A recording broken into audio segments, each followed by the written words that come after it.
So, when it comes to planning for pole, it's a process. And one of the first steps that I like to do is get staff together, get out our resources, get out our curriculum, get out our lesson plans, and begin to think intentionally about what it is we want to be expanding and supporting, both in home language and in English. And how can we look at our existing curricula and begin to think about deepening it? We're also looking at our family languages and interests interview form. So, any information that you've gathered from the family or that you've noticed about the children, following their lead will help you to develop themes and concept that may step outside your curriculum. And when you're thinking about your planning, it's really through this lens of deepening the experiences, the oral language experiences and opportunities. So, for example, if you have materials, interest areas that you want the children to be able to use because it's based on a theme or a concept that you're teaching, one of the things that's important is rather than just staging materials and have children go there to figure out what it is they should be doing, and they certainly do that well, scaffolding for them, having those materials with you in small groups or in a large group to introduce to the children as you're using vocabulary, you're showing them how to use the manipulatives or the materials, it helps them jumpstart their thinking and it helps them to plan what they want to do when they get there so that children have a frame and a framework to work within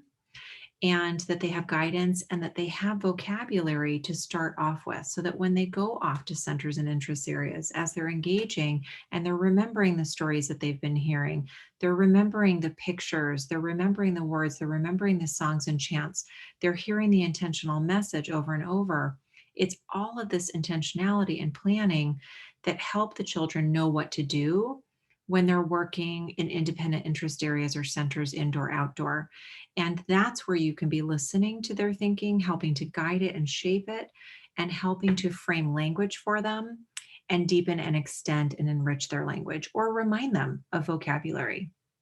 It's also a time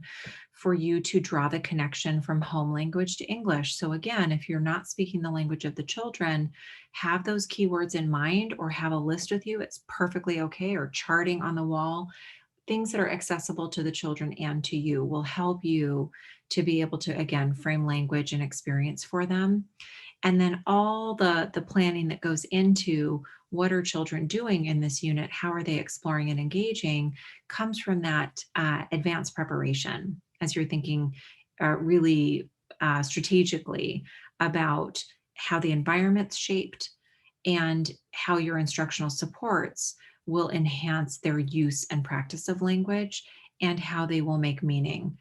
starting with their home language and then transitioning and transferring into English. So all of the planning that goes into it is it's really strategic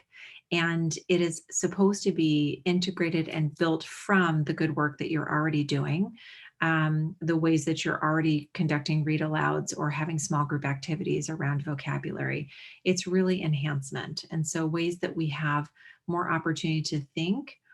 about what that looks like and how children may engage in that process, um, the more wonderful the experience for them.